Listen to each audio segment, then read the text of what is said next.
Si le frère Simplice est prêt. Alléluia. Genèse 28, verset 17. Genèse 28, verset 17. Amen. Alléluia, Seigneur. J'aime quand les gens sont centrés sur Jésus. On doit prier aussi beaucoup pour nos enfants. Amen.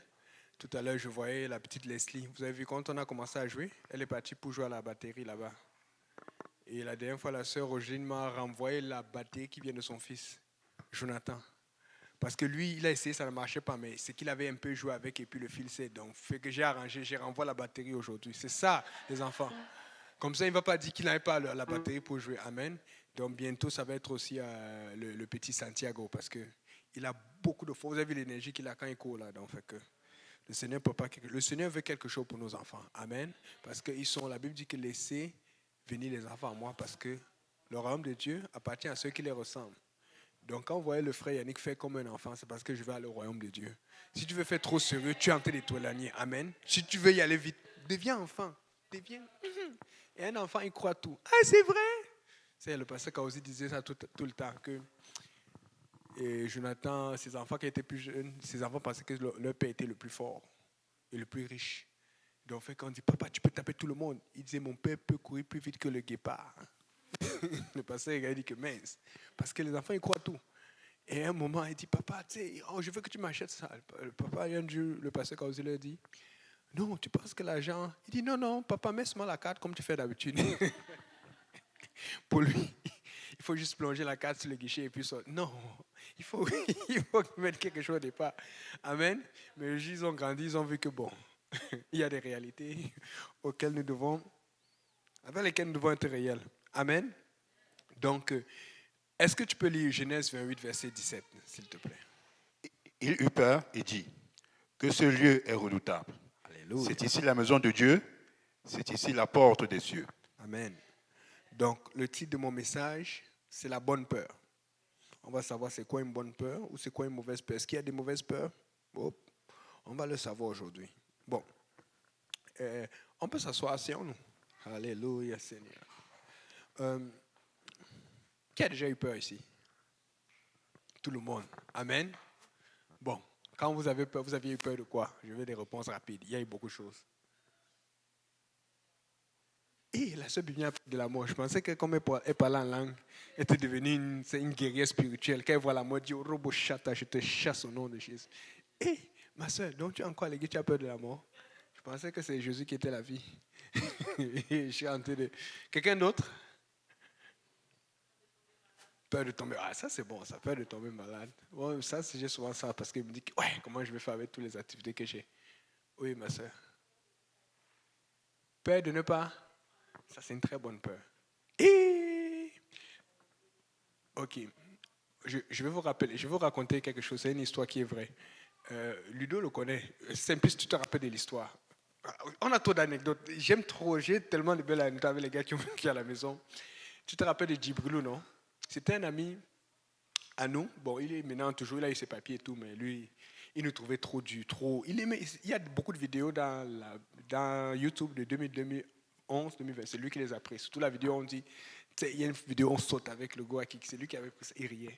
Il aimait ça, l'adoration. Il aimait beaucoup, mais quand ça devenait ce gars-là, il trouvait qu'on est trop compliqué. Donc un jour, il vient à la maison, il nous dit, okay, les gars, si vous n'êtes pas normaux, on dit comment? Il dit, chez nous en Afrique, si tu travailles, parce que je travaille déjà, la plupart travaillent, Stéphane travaille, Simplice travaille, on dit tous, tu travailles et que tu es bien portant et que tu es beau, tu as une voiture, tu vas gâter le coin. Donc il s'est demandé comment on peut être dans une maison, beaucoup de gars, quand on fait les chills spirituels, mais il dit, mais vous êtes trop contrôlés, qu'est-ce qui se passe? Il nous a vidé son corps, on dit non, ça ne marche pas comme ça parce que Dieu nous a changé. Nous, si on a voulu faire ça, ça marche. Mais il voulait comprendre ce qui se passe avec nous. On lui a dit non, nous sommes des vrais enfants de Dieu. Donc, mais lui, il marchait pour le Seigneur, il marchait pas, il marchait pour le Seigneur, il marchait pas. Donc, c'est que c'est arrivé, ça c'est une histoire vraie. Je ne sais pas si les gars se rappellent. C'était un jour, un samedi, on est sorti tôt parce qu'on avait une conférence. S'il y a une conférence, il fallait très tôt. Et quand on est sorti tôt, lui nous avons pas sorti. D'habitude, il nous voyait sortir, on est sorti en groupe. Je ne sais pas si c'était la conférence, c'était Purpose Institute, mais oui, non, je pense que c'était Purpose Institute. Il faut aller à Purpose. Amen. Et comme on avait des examens, on devait sortir. On faisait ce que j'ai expliqué hier à l'étude. Ceux qui ont suivi l'étude, on avait une façon de retenir. C'est souvent, il y a une fois où il faut mettre beaucoup de réponses. Tu vois, la première réponse commence avec CO, l'autre commence avec HA. Donc, tu fais COHH. Et on retenait comme ça et puis on répondait vite à l'examen. Donc, on est sorti très tôt. Maintenant, le problème, c'est que comme on est sorti très tôt, on était occupé, on était plein, on était concentré. Donc, quand il est sorti, il s'est levé le matin, il n'a vu personne. Et il voit comment la maison est vide. Et alors, il a voulu appeler pour savoir où on était. Il a appelé, personne ne répondait. Comme on était dans la route, on était concentré, puis on n'avait même pas regardé nos téléphones. Et les sonneries étaient pour se développer avec beaucoup de différentes sonneries en ce moment. Personne, ça ne passait même pas. Et je ne sais plus si c'est qui l'a appelé de la maison. Il avait oublié son téléphone, il ne savait pas. Le gars a commencé à paniquer. Il pensait que c'était l'enlèvement. Ça, c'est Dieu qui a fait ça. Je vous promets. Il a paniqué. Il dit que ouais. Donc les gars là sont partis comme ça. Je te dis, finalement, quand il a appelé, j'ai répondu. Il dit, il a soufflé. Après peut-être 2 ou 3 heures. J'ai dit, mais qu'est-ce que c'est? Il était paniqué. Il pensait qu'on a été enlevé. Donc il y a des gens qui ont peur de rater l'enlèvement. Il y a des gens qui savent que ça existe, mais ils jouent avec Dieu parce qu'ils se disent que je peux encore. Il ne faut pas jouer avec Dieu. Et c'est ça la bonne peur. Il faut avoir peur de rater l'enlèvement. Tu as peur de perdre l'argent. Est-ce que si tu as l'argent là et tu vas en enfer, ça va te servir à quoi? Comme les gens qui veulent qu'on les enterre avec leurs biens. On n'enterre personne avec ses biens. Si même on t'enterre, quelqu'un va voir, il va venir déterrer pour prendre. Vous savez comment les gens sont. Amen. Donc il y a des bonnes peurs. Il y a des gens qui ont peur d'être rejetés. Il y a des gens qui ont peur de payer le loyer en retard. Tu ne veux pas avoir le regard de ton propriétaire. Il y a des gens qui ont peur de la maladie, comme on l'a dit. Il y a des gens qui ont peur de perdre l'argent, peur de beaucoup de choses. Mais dans ce cas-ci, quand tu regardes dans le dictionnaire dit la peur, c'est une émotion qui accompagne la prise de conscience d'un danger ou d'une menace. Mais qu'est-ce qui est dangereux pour toi? C'est dangereux pour moi de mal traverser. C'est pour ça que tout à l'heure, je te disais, j'avais peur. Il fallait qu'il rentre parce qu'on ne sait jamais. Il y a toujours un fou. Vous avez vu ce qui s'est passé dernièrement, un fou qui est parti à Cuico, qui a tué des gens ou qui a cogné là-bas. Il y a tout quelque chose, surtout au Schlaga, là. Un endroit où il y a beaucoup d'esprits mauvais. Il y a beaucoup de mauvais esprits. Il faut beaucoup prier dans ce coin. Donc il faut faire attention. Donc ça, c'est une menace. Quelqu'un qui peut faire le fou, qui peut venir tirer sur quelqu'un ou peut faire n'importe quoi là. Amen. Donc il faut savoir c'est quoi la vraie menace. Mais si tu as peur d'un problème financier, est-ce que c'est vraiment une menace? C'est sûr que bon, si tu es endetté, tu dois beaucoup à la banque, tu n'as pas remboursé, ta carte de crédit est pleine, là on a un problème, tu as mal géré l'argent. Amen. Mais il y a des peurs qui ne sont pas légitimes. Il y a des peurs qui sont légitimes. Et c'est ça que je veux qu'on identifie aujourd'hui. Maintenant, la Bible dit que Jacob, il arrive dans ce lieu. La Bible dit qu'il a eu peur. Mais pourtant, quand tu regardes Genèse 27, 26, 24, 27, on ne parle pas de Jacob qui a peur, parce que lui, c'était quelqu'un qui était prêt à aller au combat. Mais si tu lis, tu vas voir qu'il avait déjà eu peur, mais ce n'était pas la même peur.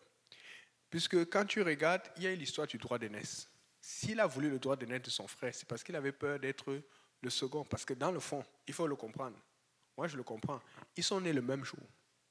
Ils sont nés à la même seconde. La Bible dit que quand son frère est sorti, il est sorti avec la main. Donc ils ont bagarré dans le ventre. C'est-à-dire que pour un petit coup de poing, il aurait pu sortir avant. Donc fait que ce n'est jamais sorti de sa tête. Mais tout le monde sait que c'est Ésaü le grand frère. Mais lui dit non. Si je suis sorti quelques tiers après toi, j'aurais pu aussi être le grand frère. Vous comprenez un peu? Quand tu vois deux jumeaux, ils ont le même âge. Mais dans le fond, celui qui est le grand frère, c'est celui qui est sorti avant. Souvent, c'est une question de... Parfois, vous savez qu'il y a des jumeaux que c'est la tête ou la main qui sort avant. Mais des fois, le corps de l'autre va sortir, mais parce que l'autre s'est pointé avant, parce que c'est l'autre qui a vu le monde avant. Or, celui qui est sorti totalement le corps avant, même s'il est sorti, même si sa tête s'est pointée en deuxième, il est le second, tu vois un peu, il trouve ça injuste. Vous comprenez un peu, donc ça n'a jamais laissé sa tête. Donc, il avait peur de ne pas avoir l'héritage ou de ne pas avoir ce qui venait avec la responsabilité. C'était une mauvaise peur, parce que la vraie peur, c'est ce qu'il a eu finalement. La Bible dit que quand il va voler la bénédiction de son frère, qu'est-ce qu'il fait? Un coup avec sa mère. Sa mère lui dit, mets les habits de ton frère, fais ça. Il dit à sa mère, si mon père se rend compte, il va me maudire. Il avait peur de la malédiction. Et sa mère dit que ça retombe sur moi. Et quand sa mère dit ça, il va faire. Ça veut dire qu'il avait aussi peur, mais il n'avait pas la bonne peur. Mais quand il a eu la bonne peur, c'est le jour où il rencontre Dieu. Il est en train d'être suivi par son frère. Il est en train d'être cherché à être zigouillé. Il comprend maintenant que son propre frère peut avoir la rancune, la haine de lui.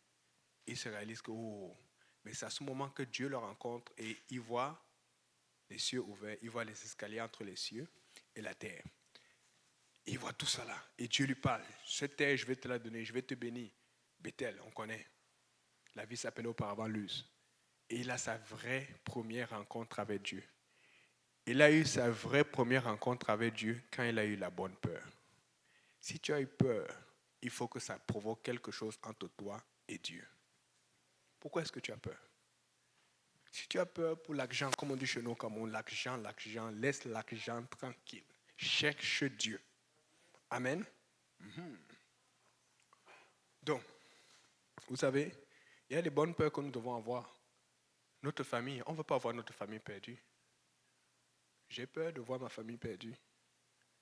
Je vous dis, quand je suis venu à Dieu, première chose, avec le pasteur Kauzi me disait, vas-y d'abord, travaille avec l'église, fais ça. Mais moi, je voulais évangéliser tout le monde. J'ai appelé tous mes amis, à l'école ou ailleurs, on m'appelait pasteur, c'est comme ça que je me suis fait rejeter. J'ai appelé tout le monde. Je disais que attention, l'enfant arrive. Parce que je ressentais ça fort, et c'est vrai. Mais le problème c'est que je n'avais pas de sagesse, je ne comprenais pas comment Dieu fonctionnait. Je ne savais pas que Dieu avait un plan. Pour moi, je vous promets, j'étais convaincu que s'ils lisaient la Bible comme j'avais lu, ou s'ils voyaient ce que j'avais vu, ils allaient tous venir à Dieu. C'est comme ça que je voyais dans ma tête. Je vous promets sincèrement. Quand j'avais le feu, le pasteur, mon Dieu, j'ai fatigué le pasteur. Le pasteur, on fait l'étude, quand on fait ça. Après, il arrive à l'étude, je suis en retard parce que je suis en train de chercher les gens. Après, j'appelle Frère Achille. Frère Achille va chercher, je lui redonne la voiture. Maintenant, j'arrive à l'étude. Il faut maintenant que j'aide mon ex-femme à préparer. Il faut qu'on fasse. Mon Dieu, j'ai toujours le même zèle, mais Dieu m'a donné beaucoup plus de sagesse. Tu comprends un peu? Donc, quand tu as peur, il faut que tu aies la sagesse. Si tu as peur, c'est légitime que tu aies peur pour ta famille. Mais le problème, c'est que si tu as peur et que tu veux faire à ta façon, tu es en train de te perdre encore. Laisse Dieu faire. Fais ce que Dieu te demande de faire. Voilà pourquoi on a prié pour Haïti. Écoutez, il y a des millions qui vont, il y a des gens il y a beaucoup d'Haïtiens qui ont réussi ici, mais ils ne sont même pas sûrs que l'argent arrive, parce que même quand ça arrive, on kidnappe et on demande des rançons. Alors que si tu es ici et tu pries pour ta famille, personne ne va le kidnapper. Tu ne vas peut-être pas envoyer $5 ou tu vas envoyer moins que eux, mais ta prière est plus puissante que le nombre d'argent qu'on peut envoyer. Parce que tu as le vrai Dieu, tu connais le vrai Dieu. Vous comprenez un peu? Nous avons tous peur pour nos familles. J'ai peur pour ma famille. Dans le temps, on me persécutait, moi aujourd'hui. Il y a beaucoup de gens qui connaissent Dieu, ils savent c'est quoi le baptême, ils savent beaucoup de choses. Et aujourd'hui, la plupart des membres de ma famille, même s'ils ne vont pas à l'église apostolique, ils ont commencé à aller à une église. Parce qu'ils ont, je vous dis, beaucoup, en particulier ma petite soeur, avant, elle ne voulait rien savoir. Maintenant, elle va à l'église tous les dimanches avec son mari et les enfants. Et dernièrement, elle a commencé à jouer le piano à sa fille. Parce que sa fille veut jouer au piano comme moi. Et souvent, quand j'arrive chez eux, on joue au piano ensemble. Et elle joue des chansons chrétiennes. Amen. Si tu as peur pour ta famille, suis le plan de Dieu. Amen. Alléluia. Nous avons peur d'avoir les gens perdus. Amen. Nous avons peur de voir ces gens qui vont aller en enfer. Nous ne voulons pas qu'ils aillent en enfer. Amen. Et puis, quand Dieu m'a donné ce message, il m'a donné une illustration. Parce que les gens ne réalisent pas à quel point... La Bible dit dans Galates 4 ou 6 qu'on ne se moque pas de Dieu. Ce qu'un homme sème, il va le récolter. Ok? Et ça m'a fait peur quand Dieu m'a donné. Regardez ce qu'il m'a donné. Il m'a dit, vous savez, quand tu discutes avec quelqu'un de ta famille ou un ami, et tu lui dis, la Bible dit cela. Amen. C'était comme un avertissement. Tu dis, la Bible dit ça, la personne argumente. La personne argumente. Et tu lui redis la Bible. Elle ne veut pas venir à l'église. Elle dit, vous les pentecôtistes, oh l'a dit. Elle commence à tourner le sujet. Et puis elle va à gauche, à droite, juste pour refuser. Et voici exactement ce que Dieu m'a montré. Qu'au jugement dernier, si quelqu'un veut y prendre, si quelqu'un ne veut pas, il y a des choses qui ne sont pas dans la Bible, il y a des révélations que Dieu donne. Il va prendre le même setup. Et il va être avec la personne. La différence, c'est qu'il va t'enlever toi qui lui parlais et lui va se mettre à la place. Il va donner les mêmes arguments. Quand quelqu'un discute avec toi, tu sais qu'il ne veut pas, il ne veut pas. Mais les gens sont en train de s'amuser. La Bible dit que par Matthieu 12, verset 36, par tes paroles, tu seras justifié. Par tes paroles, tu seras condamné. Voilà pourquoi Dieu dit que quand ils ne veulent pas, prêchez seulement parce qu'ils s'amassent des charbons ardents sur la tête. Écoutez, ceux qui jouent avec vous quand vous prêchez, Ils sont en train de se tuer eux-mêmes. C'est pour ça que vous êtes en train de les condamner. Mais vous devez parler parce que de toutes les façons, s'ils ne font, ils vont aller en enfer. Mais c'est la meilleure façon de faire parce qu'un jour, quand ils vont traverser une situation, ils vont savoir que Dieu existe. Mais si tu ne parles pas, qui va savoir qu'il y a Dieu à côté? Amen. Donc, quand vous parlez, Dieu retient, Dieu note tout. Quand quelqu'un argumente avec toi, c'est pour ça qu'on dit qu'il faut avoir la bonne motivation. J'aime beaucoup quand le pasteur dit cela. Des fois, quelqu'un peut argumenter, être sincère. Mais il y a une chose que nous ne comprenons pas, c'est qu'il y a la dimension de Dieu là-dedans. Il y a quelque chose qu'on peut comprendre dans la réaction, dans le tic. Tu peux voir quelqu'un veut ou ne veut pas. Mais à l'intérieur, tu ne peux pas lire la pensée de quelqu'un. Dieu seul peut lire la pensée. Mais c'est pour ça que Dieu dit beaucoup d'hypocrites. Parce que quand Dieu va te ressortir ta pensée, tu vas avoir honte de toi-même. Donc quand quelqu'un argumente avec vous, priez seulement pour eux. Parce qu'ils ne savent pas ce qu'ils font. Voilà pourquoi Jésus dit, Seigneur, Père, pardonne-leur. Parce qu'ils ne savent pas ce qu'ils font. Ils sont fous. Vous argumentez avec Dieu. Tu as l'Esprit de Dieu en toi. Tu as Dieu en toi. À ce moment, ce n'est plus ton visage. C'est Dieu qui habite en toi qui va être devant lui, qui va dire, voilà, je t'ai posé telle question. J'étais dans ma servante. J'étais dans mon serviteur. Je t'ai dit cela. Qu'est-ce que tu as fait? Vous êtes en train de faire office des ambassadeurs de Dieu maintenant. Vous êtes en train de faire le travail de Dieu. Et Dieu va amener tout cela en jugement. Donc, si quelqu'un refuse, ne soyez pas offensés. C'est Dieu qui va s'en occuper parce qu'il est en train d'amaguer. Les gens sortent des arguments, je vous dis, désolé, mais le pasteur dit ça souvent bien, stupides, idiots. Des fois, tu parles avec des gens au téléphone ou sur la Bible, même des gens de l'église. Ils donnent des arguments, tu dis, ok, on va juste prier. Mais ça ne fait aucun sens. Tu vas dire quoi devant Dieu? La Bible dit que beaucoup de gens qui sont dans l'église vont aller en enfer. Parce que vous êtes en train de faire l'hypocrite devant Dieu et vous pensez que tout le monde va, oh, le pasteur te l'avait vu. Il y a des choses qu'on laisse parce que c'est Dieu qui juge. Pardon, quand vous parlez, quand vous argumentez, essayez de voir Dieu en face de vous. Vous allez voir, ça va être plus clair. Les gens jouent avec Dieu. Les gens jouent avec Dieu. Oh Seigneur, quand il m'a donné ça, j'ai dit, oh mon Dieu, les gens jouent. Parce que tu penses que toi-même, tu es là, tu te calmes juste pour être sage avec la personne. Mais la personne ne le dit, ça ne fait pas de sens. Tu penses que c'est devant Dieu que ça va faire du sens? Parce que toi-même, tu as souffert pour arriver là où tu es. Toi-même, on a dû te convaincre. Dieu a dit prédication, conférence après conférence. Et l'autre vient, oh, l'immigration, tel a fait ça. On a raconté que vous... L'autre va toujours utiliser une histoire idiote, stupide, qui ne fait aucun sens pour justifier son incrédulité. La Bible dit, on ne se moque pas de Dieu. Ce qu'un homme va s'aimer, il va le récolter. Amen. Donc, c'est vraiment l'illustration qu'il m'a donnée quand il m'a donné ce message. C'est la clé vraiment, c'est quand tu as peur de quelque chose, est-ce que ça affecte ton salut? Amen. Et c'est pour ça que je dis que maintenant, avant là, quand je tombais malade, j'avais une situation, la semaine passée après la conférence d'évangélisation francophone, j'ai lutté avec la grippe. J'avais le nez qui coulait. Je ne voulais pas la grippe. J'avais tellement de choses à faire. J'ai dit à personne, j'ai pris 3 jours de congé. Après, j'ai pris 2 jours. Et pas même, les 2 jours, il y a un. Parce que des fois, les gens pensent que non, je ne suis pas une machine. Moi aussi, je dors. Et souvent, je suis obligé de vous rire. Des fois, je vais regarder ça pour moi-même. Parce que si je dis, les gens vont m'appeler. Tu vois un peu. Et je dors. Il faut dormir, il faut se reposer. Parce que sinon, ton corps ne sera pas capable de faire plus. Amen. Et donc, j'ai dormi. Je me suis dit, des fois, là, je dis pas, mais il y a souvent, je suis en route, je suis entre l'autoroute et l'église. Et puis, je fais mon téléphone, je vais aller quelque part, je vais m'asseoir, je dors seulement. Parce que je sais que je ne suis pas une machine. Il faut respecter le corps. Et c'est ce que je ne faisais pas avant quand j'étais trop zélé. Et je vous ai dit qu'avec le temps, l'avantage du temps, mais je comprends, frère Yannick commence à vieillir. Il y a des jeunes avec qui j'étais capable de courir là, mais maintenant. Et je me repose parce que, comme je vous ai dit, je prépare le match avec les autres jeunes qu'on a invités pour le pique-nique là. Et imaginez, eux, ils ne veulent pas jouer les petits jeux simplistes qu'on joue souvent, les 5 contre 5. C'est comme ils veulent jouer. Ils veulent jouer 11 contre 11. Donc, ils veulent nous tuer. Et c'est fatigant, le grand terrain. Et les gars, parce qu'ils sont jeunes, ils sont en forme. Et tous vont à la muscule parce qu'ils veulent être professionnels de tennis et tout. Ou dans d'autres sports. Donc, ils vont nous faire courir. Il faut qu'on soit prêt. Et je leur ai dit que non, nous on va essayer d'avoir plus de joueurs parce qu'il faut qu'on ait des remplaçants. Eux, ils ne veulent pas faire des remplaçants parce qu'ils sont en forme. Donc cette peur, il faut être sûr, est-ce que ça affecte ton salut? Est-ce que ça affecte ta relation avec Dieu? Est-ce que ça affecte le salut des autres?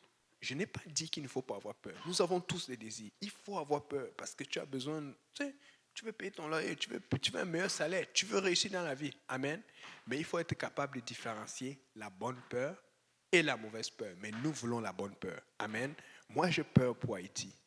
Parce que je vous dis, si le diable fait cela en Haïti, il va envoyer d'autres sorciers. Parce qu'il y a des sorciers qui sont là. Je vous dis, des sorciers, des gens sur leur vie, ils sont consacrés à Satan 24 heures sur 24, juste pour faire le mal. Et devinez quoi? Quand ils finissent, qu'est-ce qu'ils font? Ils vont faire ailleurs. Regardez les meilleurs prédicateurs, les meilleurs hommes de Dieu ici aux États-Unis, au Canada. Quand ils ont envoyé le réveil quelque part, qu'est-ce qui s'est passé? Dieu les a envoyés ailleurs. Dieu va toujours envoyer quelqu'un qui fait bien. C'est pour ça que vous allez voir avec Frère Saint-Pierre ou d'autres, le pasteur Kaozi, on ne peut jamais rester au même endroit. Nous allons aller aussi ailleurs. Parce que Dieu va utiliser ceux qui sont bons pour travailler. Le diable fait la même chose. Donc, regardez ce qui se passe en Ukraine et en Russie. Ils sont dans un seul endroit qu'on appelle Bakhmut, mais il y a eu plus de morts là-bas que la plupart des autres villes, parce que c'est une ville stratégique. Mais on ne fait qu'envoyer. Mais devinez quoi? Si la Russie gagne, elle va passer à une autre, parce qu'il y avait une autre ville qui était où c'est Soledad il y a eu 3 ou 4 mois. Si l'Ukraine gagne, il va aussi passer ailleurs. C'est comme ça que ça fonctionne. On envoie les meilleurs éléments dans les endroits les plus stratégiques. Donc les gens pensent que non, c'est eux, ça les consonne. Le diable va venir nous chercher. Nous sommes le corps de Christ et nous devons avoir peur pour Haïti. Ça, c'est une bonne peur. Amen. Alléluia, Seigneur. Et il y a une peur que j'ai eue dernièrement par rapport à un de mes livres, mais je ne sais pas si c'est une bonne peur ou une mauvaise peur, mais je me suis rendu compte que c'était beaucoup plus parce que j'ai beaucoup de livres et je ne voulais pas les perdre. Amen. Donc, c'est que dernièrement, il y a la sœur d'un gars qui je donne l'étude biblique, elle me pose, une fille de 13 ans, une Québécoise, elle me pose, des fois, là, elle va me prendre une heure, question, et pourquoi, et puis Hérode, et puis quoi, et puis la Bible ici, ici, ça. Et puis un jour, je ne sais pas ce qu'elle a écouté, ou elle a écouté ça, ou c'est sur TikTok, c'est quoi, là, il faut faire attention, les réseaux, trop de choses.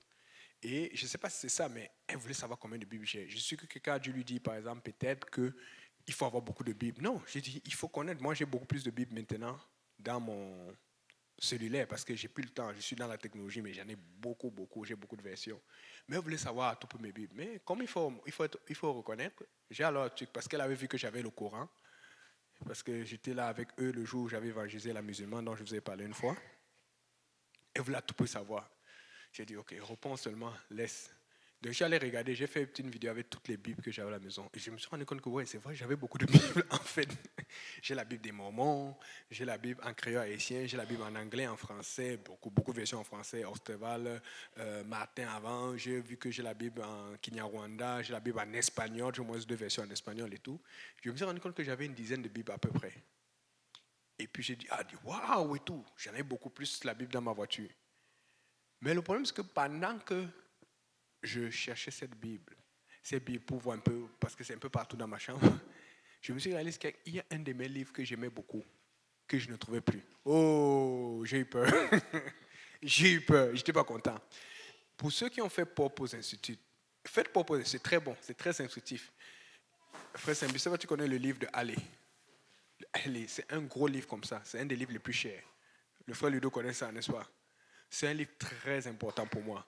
Mon livre de Purpose Institute, je l'ai toujours gardé jusqu'à présent. Et il y a mon nom dessus. Tout le monde l'a lu à la maison. Tous ceux qui sont passés à la maison, frère Stéphane, frère Achille, tout. Eux, ils ont pour eux, mais je ne sais pas s'ils ont perdu, mais moi, je le garde jalousement. Mais souvent, pour avoir accès plus facilement, je le mets quelque part à côté de mon chevet, comme ça. Des fois, quand j'ai des idées, je vais chercher. C'est un livre qui parle de l'archéologie, des recherches bébés, comment a commencé le désir, là. Ça parle de, par exemple, Sargon, que tu vois dans Exode 20, les recherches qui ont été faites. Mais beaucoup de recherches qui sont là-dedans ont été détruites dans le temps de l'État islamique parce qu'ils ont détruit des vestiges chrétiens. Mais il y a des choses qui se trouvent dans les musées. Tu as des références, tu as tout. Tu as les versets bibliques qui vont avec. C'est très bien, c'est gourmand comme ça. Là. Donc des fois, quand tu fais des références pour montrer comment Jésus est vrai, David, la stèle de David, qu'est-ce qu'on a trouvé? Tu as tout là-dedans. Pas tout, parce qu'en dessous, j'ai un autre livre que j'avais acheté qui est moins important, mais qui parle aussi de l'archéologie biblique. Amen. Mais celui-là, il est bon avec les images et tout. Le temps, c'est les gens qui disaient que les chameaux, il n'y a pas de chameaux au temps d'Abraham, ça te donne les preuves qu'il y avait des chameaux, tout, parce qu'Abraham s'est déplacé. Amen. Donc, c'est un très bon livre. Mais là, je ne le trouvais pas. J'avais peur. Mon Dieu, j'ai cherché le livre là dans la maison. J'ai pensé à tout ce que j'ai fait. Est-ce que je l'ai pris par accident? Parce que souvent, quand je prends des publications ou des références, souvent, je vais utiliser là-dedans, et puis je vais ajouter avec d'autres références que j'ai ailleurs.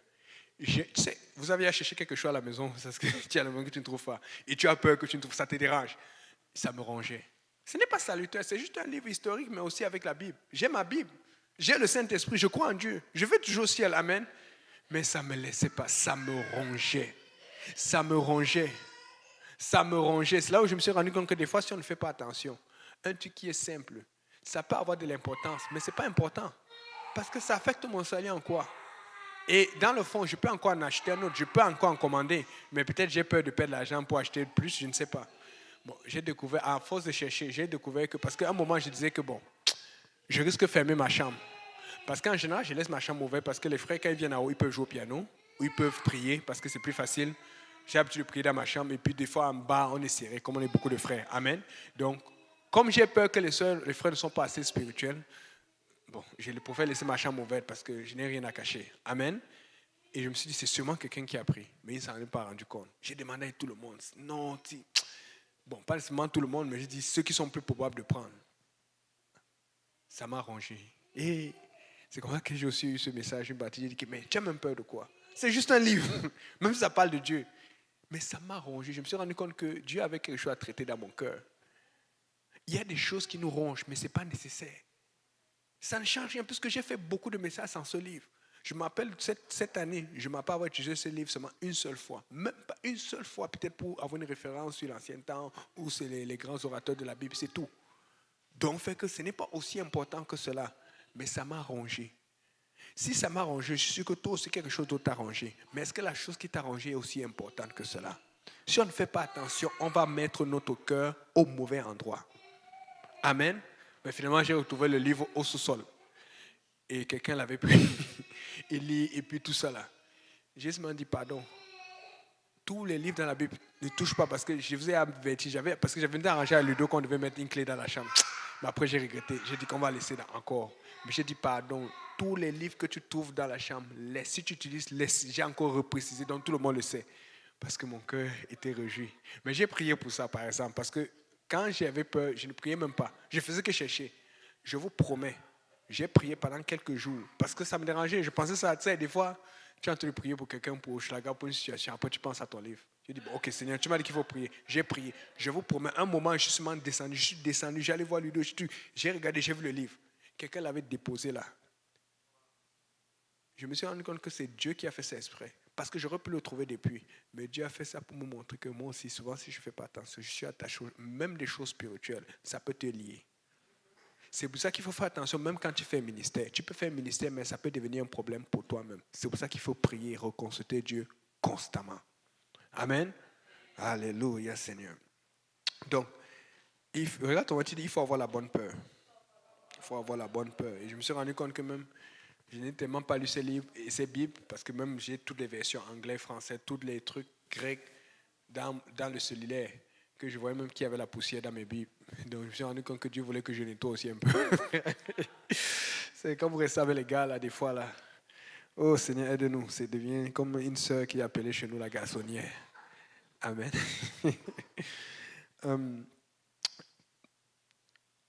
Exode 16, versets 8 à 16. Si on peut lire ça, on va regarder c'est un peu quoi la peur de Dieu. Moïse dit, l'Éternel vous donnera ce soir de la viande à manger et au matin du pain à satiété, parce que l'Éternel a entendu les murmures que vous avez proférés contre lui. Car que sommes-nous? Ce n'est pas contre nous que sont vos murmures, c'est contre l'Éternel. Moïse dit à Aaron, dit à toute l'assemblée des enfants d'Israël, approchez-vous devant l'Éternel, car il a entendu vos murmures. Et tandis qu'Aaron parlait à toute l'assemblée des enfants d'Israël, ils se tournèrent du côté du désert, et voici, la gloire de l'Éternel parut dans la nuit.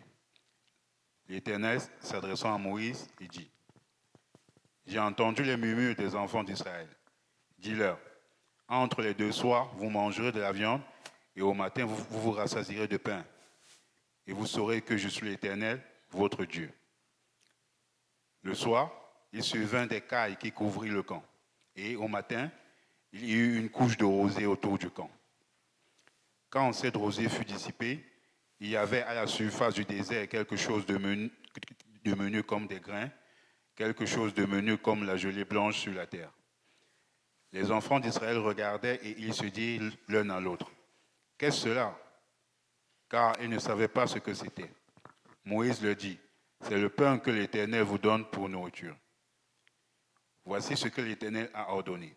Que chacun de vous en ramasse ce qu'il faut pour sa nourriture, un homère par tête, suivant le nombre de vos personnes.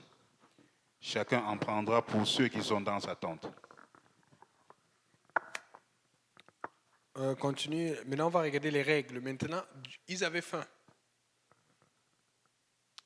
Et quand tu lis la Bible, ils n'avaient pas tellement faim que cela. Ils voulaient juste manger quelque chose de différent. Ils se plaignaient beaucoup. L'attitude, ça compte beaucoup.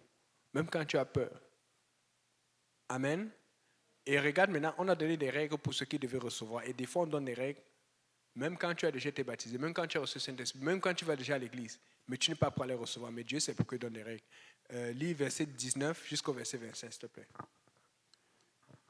Moïse leur dit, « Que personne n'en laisse jusqu'au matin. » Ils n'écoutaient pas Moïse et il y eut des gens qui en laissèrent jusqu'au matin. Mais il s'y mit des vers et cela devint infect. Moïse fut irrité contre ces gens.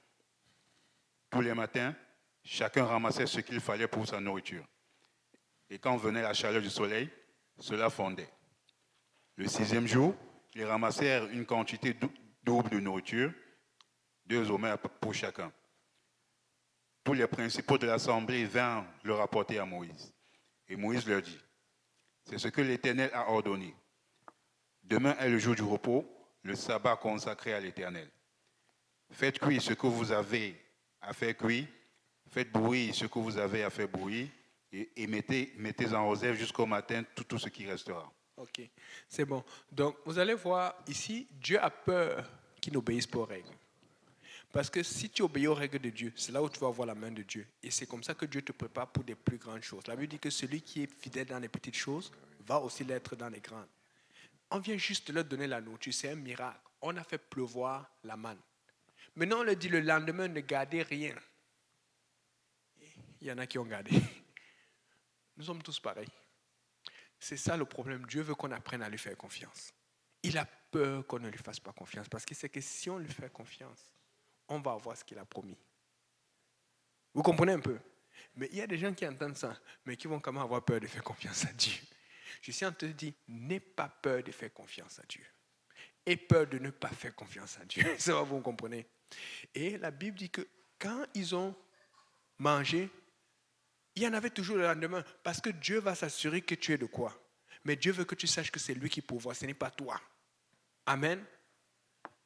On a dit la dernière fois, faites attention de trop travailler. Il faut savoir faire la part des choses. Amen. Mais la Bible dit aussi que le sabbat, entre le samedi et dimanche, ils ont gardé le doux pour pouvoir ne pas travailler le sabbat, mais il n'y a pas eu de verre. Est-ce qu'il y a une solution salée ou quelque chose de spécial? Non.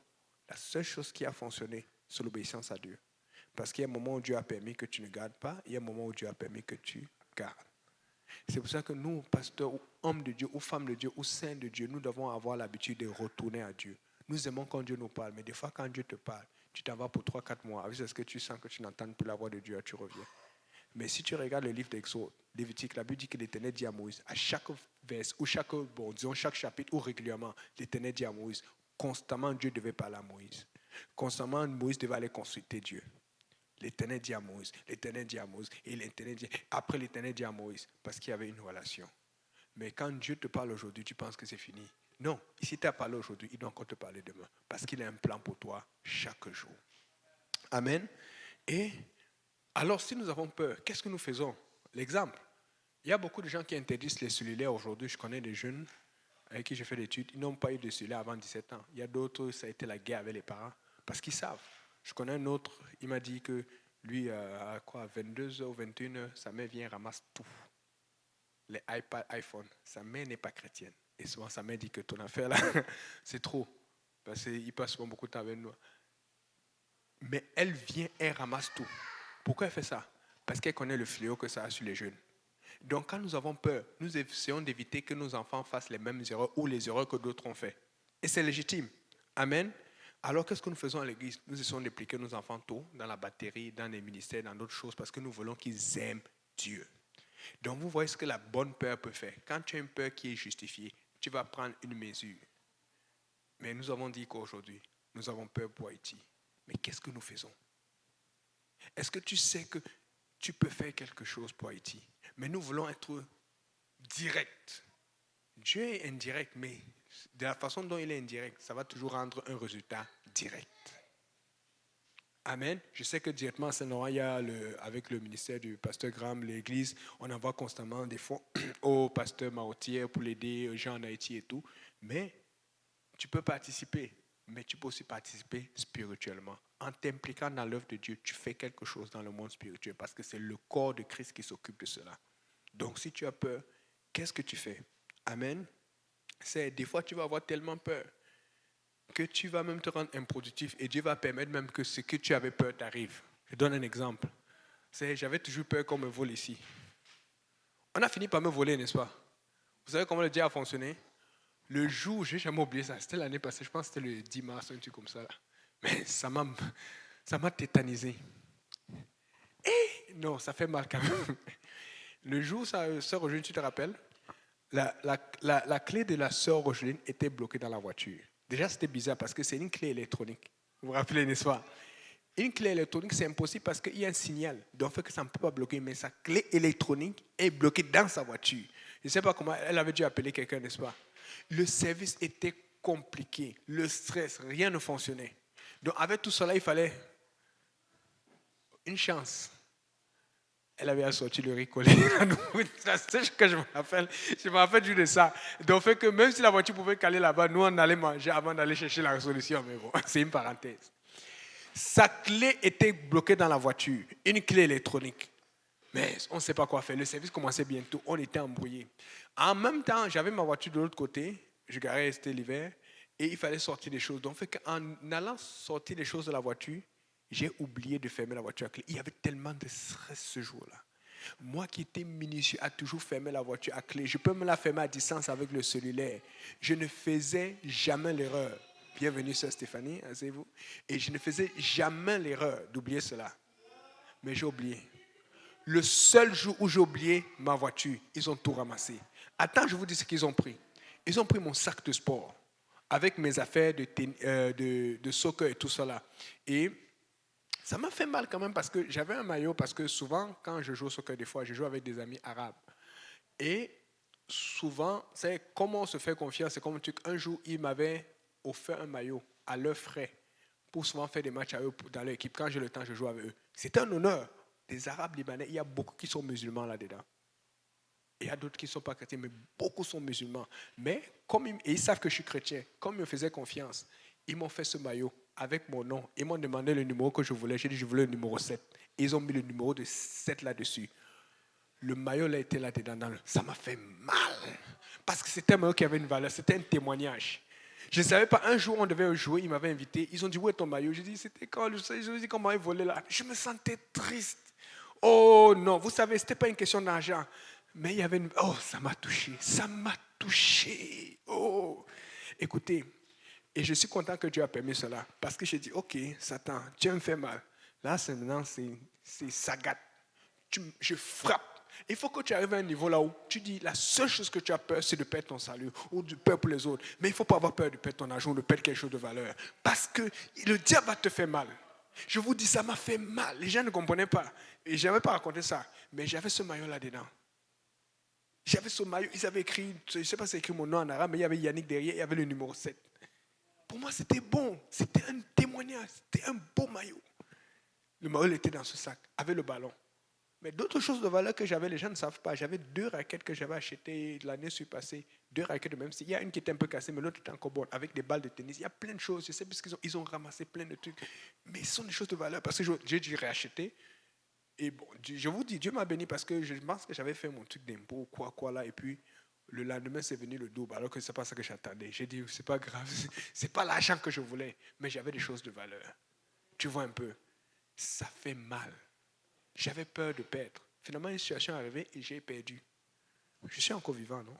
Je vais toujours au ciel, n'est-ce pas? Je suis en train de te dire, écoute, ce n'est pas mauvais d'avoir peur, mais à un moment, il faut que tu aies peur d'abord pour ton salut, pour le salut des autres, pour des choses qui sont justifiables devant Dieu. Parce que si tu as trop peur de tel, ça va finir t'arriver et ça va même t'angoisser. Je dis juste pour le maillot là, je n'étais pas content parce que c'était un témoignage pour moi. avec des mots arabes, des choses comme ça. Satan, il va voir. Il faut se venger. Alléluia. C'est, pour la santé, on a peur. Moi, j'ai appris à dire, Seigneur, je m'appartiens à toi. Il y a des jours, je sens que le diable veut me tuer seulement. Vous tous, tu as mal au pied, tu as mal ici, il y a des jours, je me sens tellement en forme. Que ce soit à l'église ou hors de l'église. Parce que le diable est fâché. Comme je vous disais hier ou la dernière fois, avant, quand ils nous attaquaient avec les persécutions, les gens qui te mettent de la pression et tout. Maintenant, quand ils voient que tu grandis, regardez pour Job. Quand il a attaqué Job la première fois, qu'est-ce qu'il a fait? Il a d'abord détruit sa richesse. Il a d'abord tué ses bœufs et tout. Après, qu'est-ce qu'il a fait? Il a tué sa famille. Il a gardé sa femme. Il faut être une femme de Dieu. Amen. Ne pas chercher un mari pour l'empêcher de servir Dieu. Et il a gardé la bonne personne qu'il ne fallait pas. Il devait avoir peur. Il dit, maudit Dieu. Maudit Dieu. Un jour, on va parler de ça. Un frère simpliste. Tout le monde n'a pas des sœurs comme la tienne. Il y a des gens... Oh mon Dieu. Il y a des sœurs qui veulent se marier. Tu me demandes pourquoi elles veulent se marier. Si tu veux te marier, c'est d'abord pour faire avancer l'œuvre de Dieu. Sinon, ça va. Tu vas tuer l'homme. Il y a des pasteurs qui... Je m'appelle, c'est même le pasteur Beau qui avait dit cela et je le comprends. Il y a un monsieur, un jour, il a dit qu'il laisse le ministère parce qu'il n'est plus capable. Sa femme ne le supporte pas. Il a dit il va seulement servir et tout et tout. Tu ne vas pas te marier pour toi, tu vas te marier pour Dieu. Parce que Dieu a peur que les âmes soient perdues. Si tu penses à toi en allant te marier, oublie ça, c'est une parenthèse. Tu dois penser à Dieu. Plus tu penses à Dieu, plus ça va accélérer ta situation. Parce que regardez, ça ne marche pas dehors. Je vais raconter une histoire que j'ai racontée hier, que les jeunes m'ont dit la dernière fois. Ils ont compris. Des fois, les gens pensent que quand tu es dans l'église, c'est bien dehors. Non, c'est encore pire dehors. On est protégé. Tu es déjà une lumière quand tu es consacré dans l'église. Amen. Et c'est... Regarde comment l'ennemi travaille. Matthieu 2, verset 13. Tu peux lire, mon frère. Lis un peu Matthieu 2, verset 13. Oui, s'il te plaît. Lorsqu'il fut parti, voici, un ange du Seigneur apparut en songe à Joseph et dit, « Lève-toi, prends le petit enfant et sa mère, fuis en Égypte et reste-y jusqu'à ce que je te parle. Car Hérode cherchera le petit enfant pour le faire périr. » Ok, ça c'est quand Jésus est né et puis après les mages l'ont vu. Hérode s'est inquiet. Il a essayé de voir et puis il s'est rendu compte que ça faisait 2 ans que les mages sont partis. Les mages... Dieu a parlé aux mages par les rêves et les mages ne sont pas rentrés parce qu'au lieu d'aller les tuer, Hérode voulait aller tuer Jésus. C'était son plan. Amen. Mais là maintenant, Dieu vient parler par un ange à Joseph de partir. Et puis, toujours quand je jouais dans mes recherches, la Bible, les anciens manuscrits, la Grèce, je me suis rendu compte que la vraie traduction, comment c'est écrit, c'est Hérode est sur le point de chercher en quelque endroit. Il était prêt à fouiller tout le monde entier pour le trouver. Mais dans le fond, qui veut tuer Jésus? C'est le diable. C'est un esprit satanique. Amen. Et qui veut protéger Jésus? C'est Dieu, parce que c'est son corps. Amen. C'est son corps en chair, parce que Dieu est esprit. Amen. Donc, regardez un truc. Dieu sait où est Jésus, n'est-ce pas? Il savait qu'il était en Israël, mais il fallait qu'il aille en Égypte. Mais est-ce que le diable ne sait pas où est Jésus? Le diable le sait. Qui ne sait pas où est Jésus? C'est Hérode ou d'autres personnes. Il faut comprendre ceci. Le diable sait, Dieu sait. Il y a 2 camps. Maintenant, ce qui se passe, c'est que quand tu es consacré à Dieu comme Joseph, Dieu peut te parler et tu écoutes. Mais quand tu es consacré au diable, comme les marabouts, les méchants, le diable peut aussi leur parler. Alors c'est une lutte spirituelle. Voilà pourquoi il y a des gens qui se font attraper, d'autres qui ne font pas attraper. Je donne un exemple. Les marabouts. Les marabouts, ça fonctionne. Parce que les gens disent, oh, les marabouts, c'est faux. Non. C'est vrai, ça fonctionne, puisque les gens vont les voir. Ils vont les voir parce qu'ils font des matrices, ils font des choses. On me dit que j'ai entendu des situations qu'une femme veut un mari, elle va voir le marabout. Mais après, le mari va passer à la tromper. Le problème, c'est qu'il y a toujours quelque chose qui va te décevoir là-dedans. Tu veux l'argent, tu vas avoir l'argent. Mais après, le prix à payer, la perte, les gens de ta famille qui vont mourir. Ça fonctionne, ces choses. Mais le problème, c'est que le diable, on dit c'est un déceveur, c'est un menteur. Le seul qui te délivre vraiment, qui est honnête, c'est Dieu. Amen. Mais alors, quand tu veux la solution pour le marabout, qu'est-ce que tu fais? Tu vas le voir. Parce que lui, il a un taux de consécration au diable qui est plus élevé que le tien. Et tu ne commences pas à dire c'est un faux marabout. Il t'a fait voir. Il y a des gens qui savent que ce qu'ils ont comme problème, c'est parce qu'ils allaient voir le marabout, mais il est content, mais il vit là-dedans, il s'en va en enfer. Mais pourquoi alors quand tu vas voir le pasteur qui est plus consacré à Dieu aussi que toi, tu commences à remettre en question le pasteur? Puisque tu veux la main de Dieu. Vous comprenez un peu? Voilà pourquoi celui qui est consacré est plus proche d'avoir la révélation. Joseph étant consacré, Dieu lui a dit, Hérode va chercher. Dans le fond, c'est le diable qui va chercher, qui va inspirer Hérode de chercher partout à trouver l'enfant.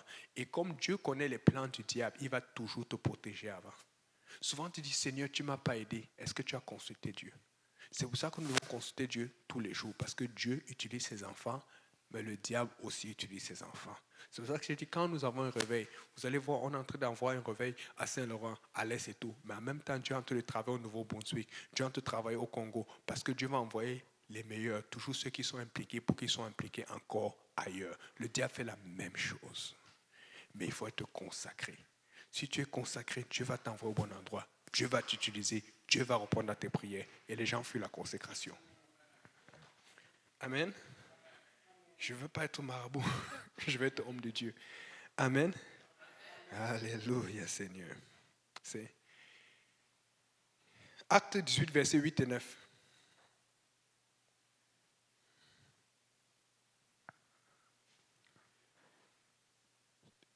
Cependant, Crispus, le chef de la synagogue, crut au Seigneur avec toute sa famille.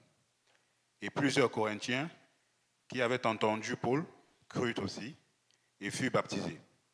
Le Seigneur dit à Paul en vision pendant la nuit, « Ne crains point, mais pars et ne te tais point, car je suis avec toi, et personne ne mettra la main sur toi pour te faire du mal.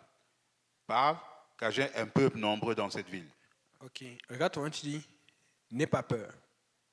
Dieu a dit, n'aie pas peur, j'ai un peuple nombreux. Et si tu vois, au départ, Paul était seul.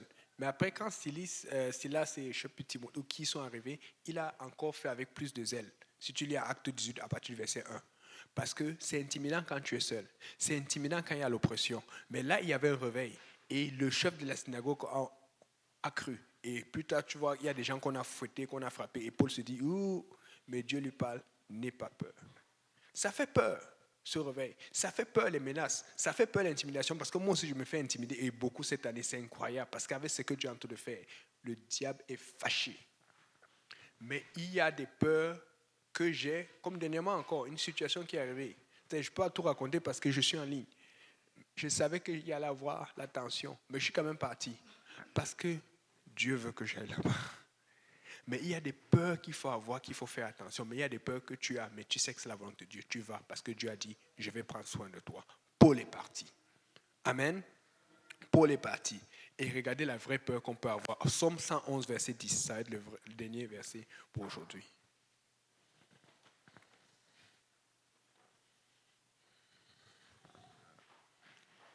La crainte de l'Éternel est le commencement de la sagesse.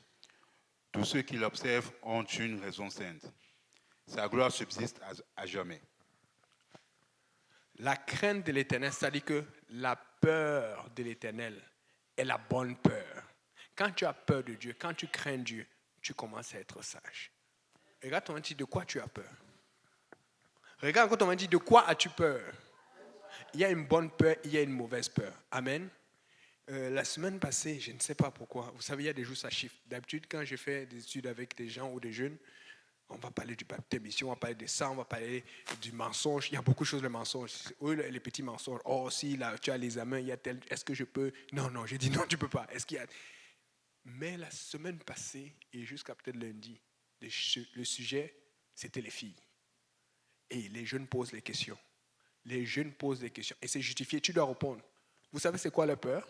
C'est de tomber sur la mauvaise personne.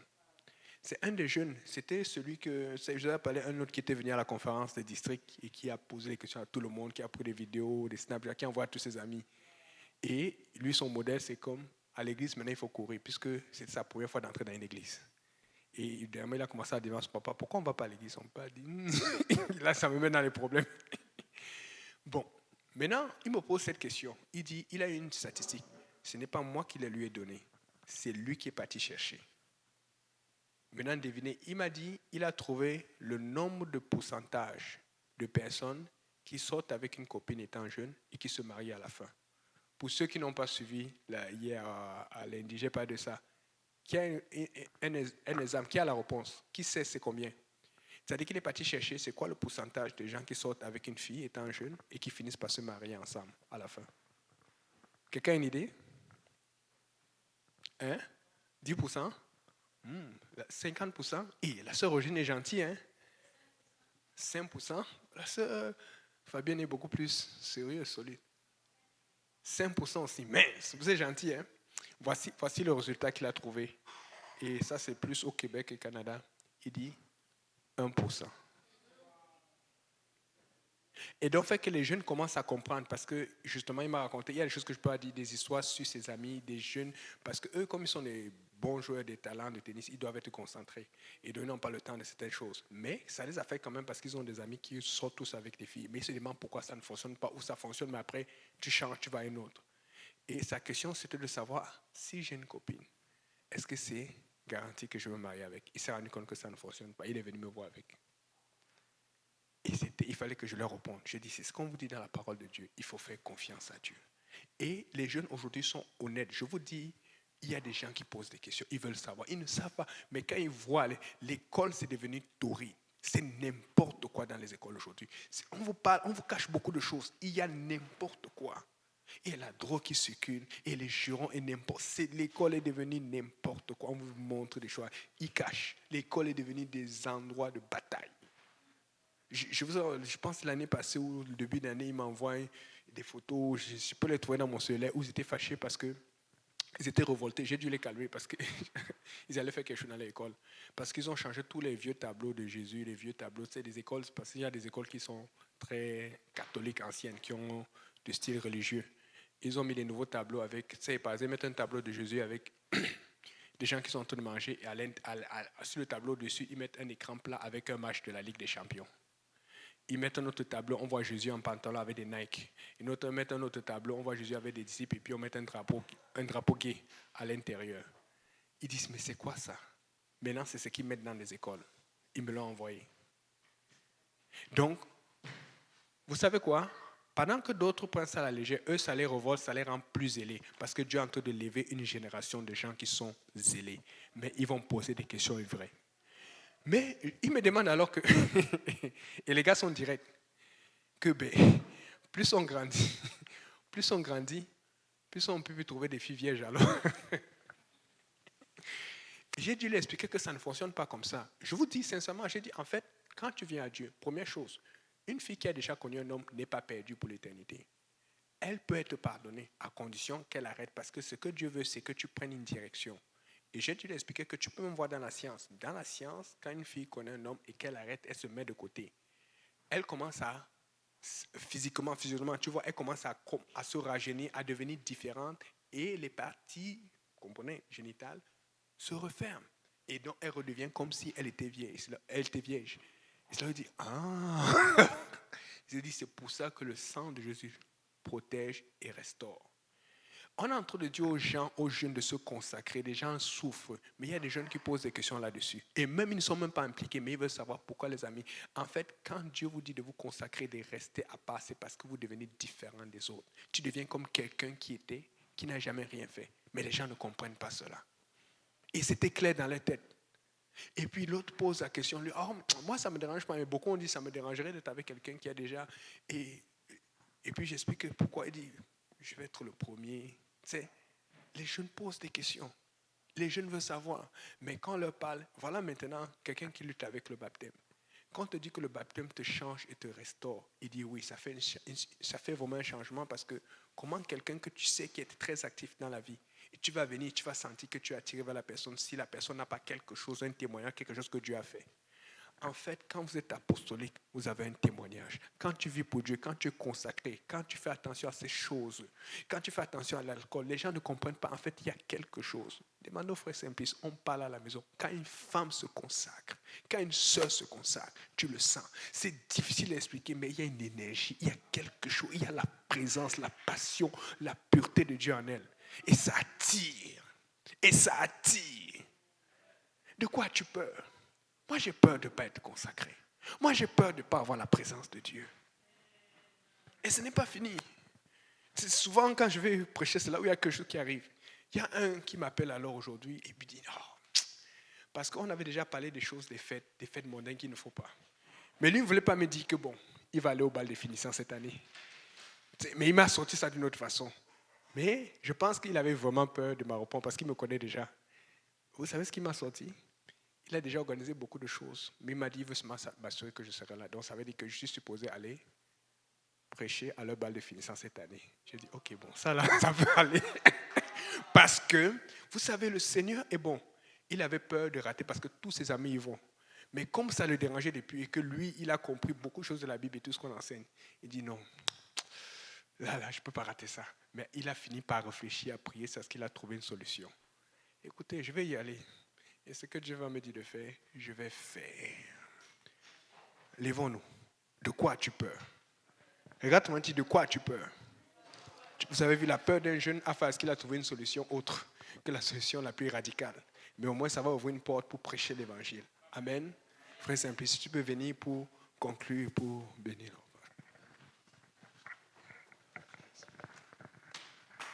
Alléluia, alléluia. Est-ce qu'on peut commencer à louer le Seigneur? Est-ce qu'on peut lui dire merci? Merci Seigneur, merci Papa merci pour ces enseignements, merci pour ta présence, merci Seigneur pour toutes ces requêtes qui ont été mentionnées. Merci d'avoir édifié nos cœurs, merci d'avoir édifié quelqu'un ce soir. Papa, nous te bénissons, nous te rendons grâce, nous te disons merci. Merci encore, Papa, et éternellement merci, Seigneur. Papa, nous te prions maintenant, Seigneur, Papa, que chacun de nous, Seigneur, que tu scelles ces paroles, Papa, dans nos cœurs. Papa, que cela crée le fruit d'une repentance éternelle, Dieu de gloire, que nous nous détournons, Seigneur, de toutes nos pensées, Seigneur, qui ne glorifient pas ton nom, Seigneur. Que nous puissions avoir la bonne peur. La bonne peur, cette peur éternelle, Dieu de gloire, qui fait grandir nos foi, Seigneur, et la connaissance en toi, Seigneur. Nous te louons, nous te rendons grâce, Seigneur, que nous soyons des lumières, Papa, dans ce monde des ténèbres, Seigneur.